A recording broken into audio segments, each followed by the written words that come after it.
હરિઓમ, જય શ્રી કૃષ્ણ, સુપ્રભાતમ.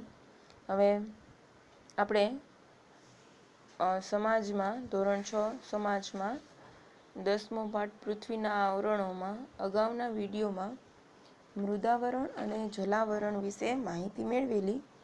હવે આપણે આ આવરણનો ત્રીજો પ્રકાર વાતાવરણ વિશે માહિતી મેળવવાની છે. તો વાતાવરણ એટલે શું? તો કે વાતાવરણ આપણી આજુબાજુનું જે આવરણ આવેલું છે એને વાતાવરણ કહેવાય. પૃથ્વીની ચારે બાજુ વીંટળાઈને આવેલા લગભગ 800થી 1000 કિલોમીટરની ઊંચાઈ સુધીના વિવિધ વાયુના આવરણને વાતાવરણ કહેવાય. પૃથ્વીની ચારે બાજુ આપણે જ્યાં પણ જઈએ ત્યાં લગભગ ઊંચાઈ કેટલી? તો કે 800થી 1000 કિલોમીટર સુધી છે ને એ હવા છે. બરાબર. આ વાયુના આવરણને વાતાવરણ કહેવાય. 800થી 1000 કિલોમીટર સુધીની ઊંચાઈ ધરાવતા આવરણને વાતાવરણ કહેવાય છે. વાતાવરણને નરી આંખે જોઈ શકાતું નથી. આપણી આંખેથી આપણને બધાય વાતાવરણમાં રહેલા જે તત્વો છે એ આપણે જોઈ શકતા નથી. દાખલા તરીકે ઓક્સિજન છે એ આપણને દેખાય નહીં, નાઇટ્રોજન, કાર્બન ડાયોક્સાઇડ આ આપણે નરી આંખે જોઈ શકતા નથી, પરંતુ વાતાવરણની અંદર આ બધા વાયુઓની હાજરી હોય છે.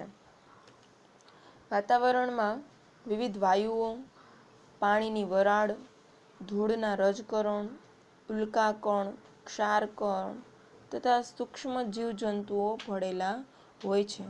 વાતાવરણની અંદર ખાલી વાયુઓ જ છે એવું જરૂરી નથી.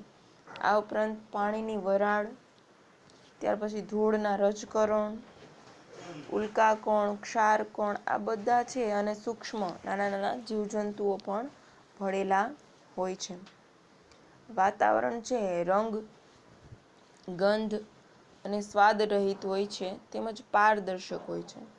વાતાવરણને કોઈ રંગ નથી, એને કોઈ ગંધ નથી અને કોઈ એનો સ્વાદ નથી, અને આ ઉપરાંત પારદર્શક છે. એટલા માટે જ આપણે વાતાવરણ હોવા છતાં પણ બધી વસ્તુઓને જોઈ શકીએ છીએ, કારણ કે તેઓ વાતાવરણ છે એ પારદર્શક છે. પારદર્શકનો મતલબ થાય જેની આરપાર આપણે જોઈ શકીએ.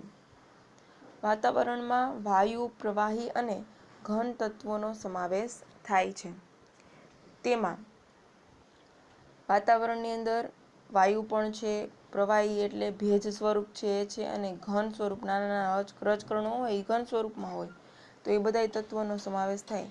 તેમાં આવેલા વિવિધ વાયુઓમાં nitrogen, oxygen, argon, carbon dioxide, ozone વગેરે મુખ્ય છે. પૃથ્વીની સપાટી નજીકનું વાતાવરણ ઘટ્ટ છે.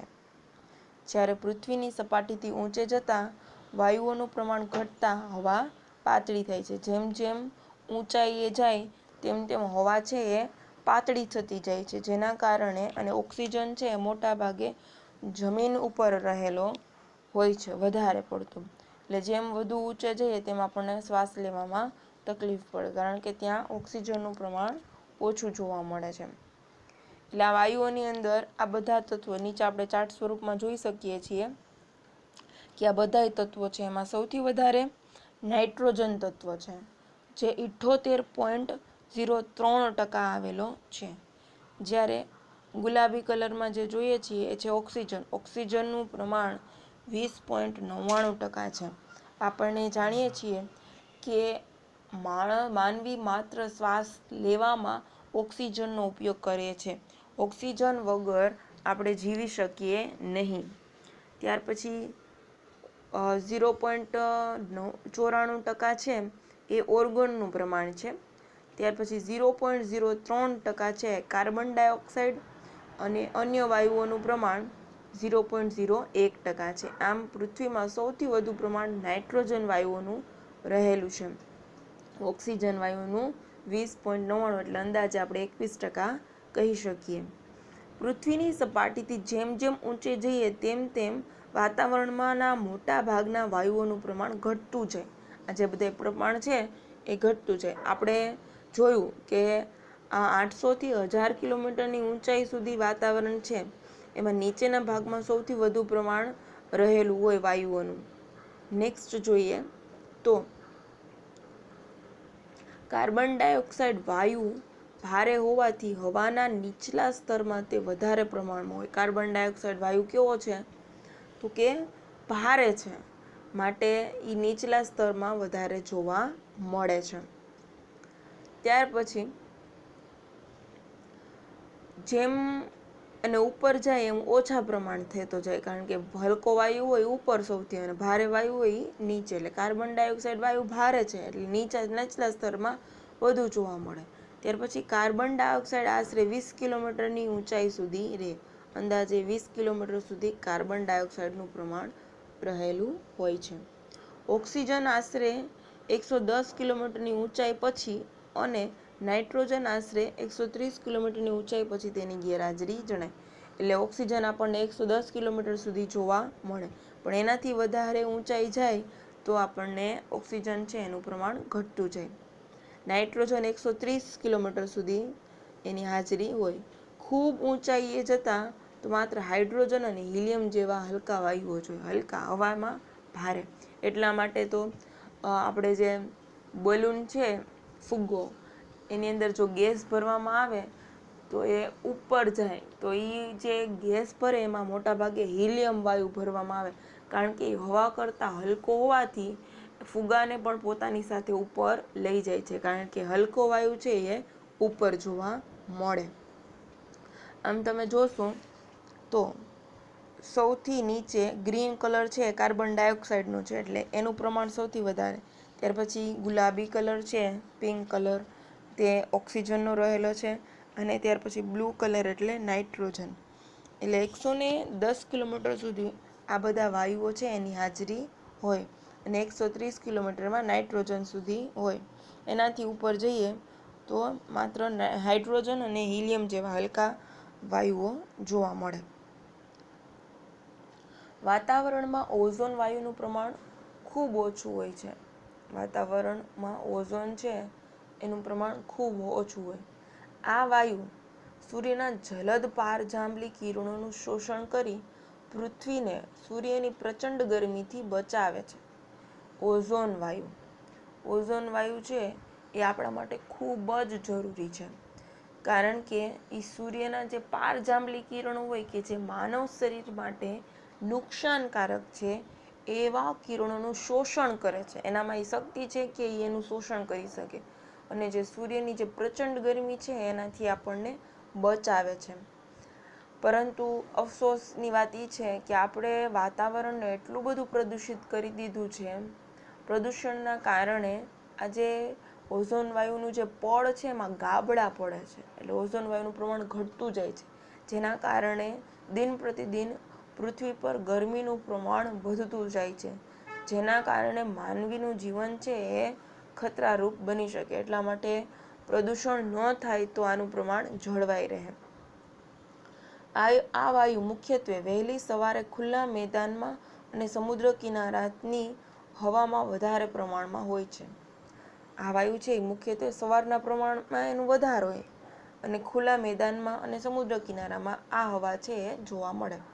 વળી ઓઝોન વાયુ સ્વાસ્થ્યવર્ધક હોવાથી લોકો આવા સ્થળે વહેલી સવારમાં ચાલવા માટે જાય છે. ઓઝોન વાયુ છે એ સ્વાસ્થ્યવર્ધક, આપણા સ્વાસ્થ્ય માટે ખૂબ સારો એવો વાયુ છે, એટલા માટે સવારના લોકો ચાલવા માટે જાય છે.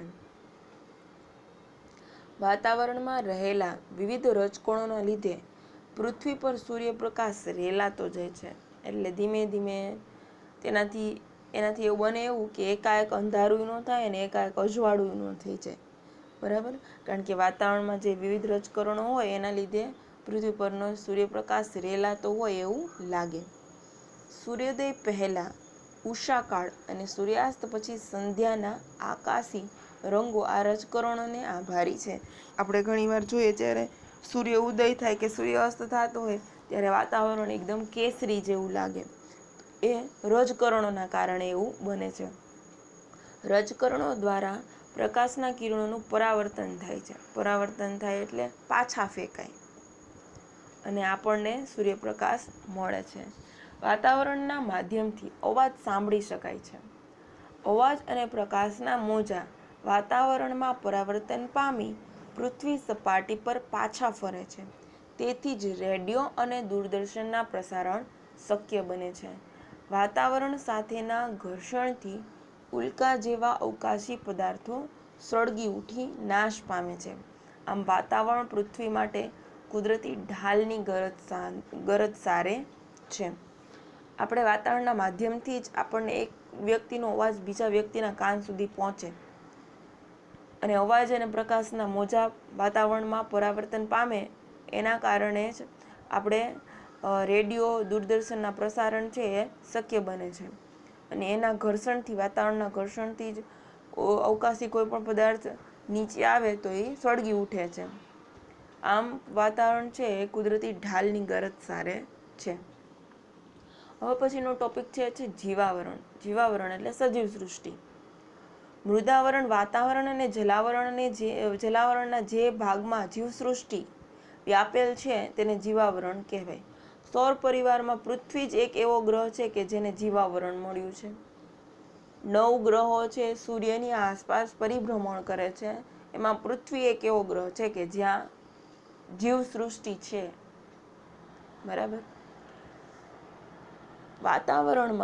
જીવાવરણમાં વિવિધ પ્રકારની જીવસૃષ્ટિનો સમાવેશ થાય. આ જીવસૃષ્ટિમાં માનવ તેમજ વનસ્પતિ અને પ્રાણીઓનો સમાવેશ થઈ જાય. પૃથ્વી પરના સજીવો ખોરાક જીવાવરણમાંથી મેળવે છે. જીવાવરણના સજીવ માનવ જગતને વૈવિધ્યપૂર્ણ ખોરાક અને કાચો માલ પૂરો પાડે છે. આમ માનવ જીવનના અસ્તિત્વ અને નિર્વાહનો આધાર જીવાવરણ છે. માનવ પ્રવૃત્તિઓની અસર. જીવાવરણ મોટે ભાગે સંતુલિત સ્થિતિમાં છે, પરંતુ માનવીય વિક્ષેપ જ્યારે સંતુલિત તંત્રમાં ખલેલ પહોંચાડે છે ત્યારે ઘણી મુશ્કેલીઓ ઊભી થાય છે. પર્યાવરણનું શોષણ કરાતા વિકાસને પરિણામે કુદરતી પોષણ કડી જોખમાય છે. આવી સ્થિતિ માનવ અને પર્યાવરણ માટે હાનિકારક છે. જીવાવરણની અંદર માત્ર માણસોનો સમાવેશ નથી થતો. એની અંદર વનસ્પતિ, પ્રાણીઓ, પક્ષીઓ, જીવજંતુ બધું આવી જાય. બરોબર. એટલે પૃથ્વી ઉપરના જે સજીવો છે એ ખોરાક આ જીવાવરણમાંથી જ મેળવે છે. અને જે આહાર કડી છે એટલે કે આપણે બધા એકબીજા પર નિર્ભર છીએ. બરાબર. તો જો માણસ છે એ પોતે ભગવાને તો સંતુલિત સ્થિતિમાં જ બધું આપેલું, પરંતુ માનવ છે એમાં વિક્ષેપ કરે છે, જેનાથી આ સંતુલન છે એ ખોરવાય છે અને ઘણી બધી મુશ્કેલી ઊભી થાય. માની લો કે એના કારણે જ અમુક જે પ્રાણીઓ છે કે પક્ષીઓ છે એ હવે નામશેષ થઈ ગયા. હવે જોવા મળતા નથી. એનું પ્રમાણ દિન પ્રતિદિન ઘટતું જાય છે. એનું કારણ શું? તો કે આપણે આપણી સૃષ્ટિને નુકસાન પહોંચાડીએ છીએ, જેના કારણે આવું બનતું હોય છે. આમ આ પાઠની અંદર વિદ્યાર્થી મિત્રો 4 પોઈન્ટ ખાસ કરવાના કે જે પૃથ્વીના 4 આવરણો છે, મૃદાવરણ, જલાવરણ, વાતાવરણ અને જીવાવરણ. અહીં આ પાઠ છે એ પૂર્ણ થાય છે. હરિઓમ અસ્તુ.